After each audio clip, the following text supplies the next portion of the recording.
So really big screen TVs still run into the thousands. Now for a fraction of that cost, you can have a 100-inch screen on a projector and have loads of money left over. This video will show you how we've done it and how much it cost.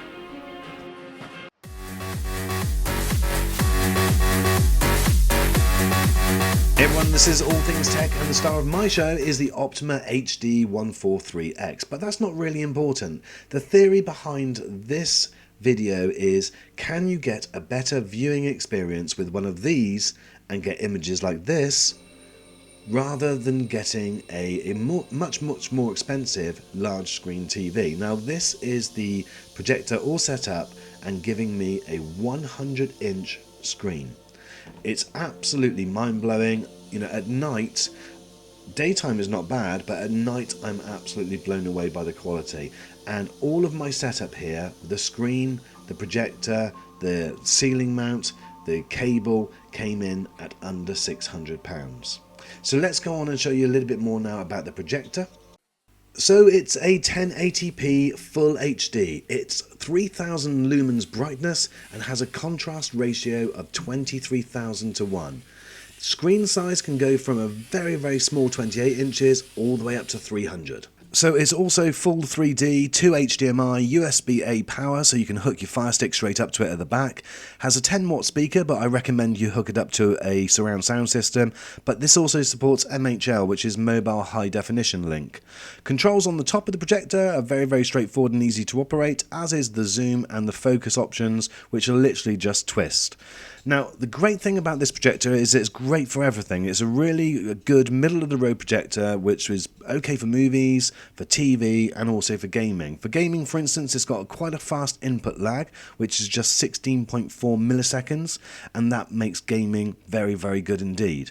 You can see the connectors on the back, again, very straightforward, but we recommend that you just hook this up to one HDMI and then use an AV amp to put all of your devices through. That way you can just mirror the source, for instance, and I'll show you on mine in a second, mirror the source going into your amp and then output straight to the projector.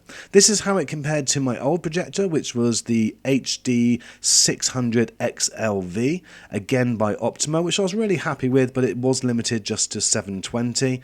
And this is the new controller, which has got the added advantage of a light, which when the screen is down and the lights are off, it makes perfect sense.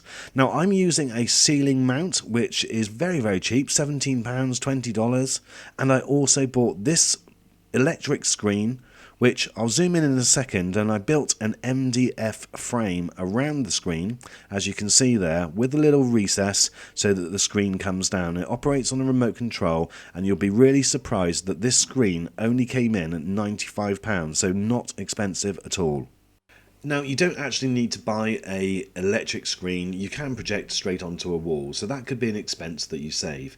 Certainly, if you've got a dedicated room, which is going to be your movie room or your games room, I'd recommend just painting a wall white and then setting up your projector, and therefore you don't have that extra expense. But if, like me, you've got a TV that you watch the majority of the time and you'll only use the projector for maybe watching movies or big sporting events, then it's brilliant to be able to drop the screen in front of the TV and have the, I guess, the benefit of the best of both worlds.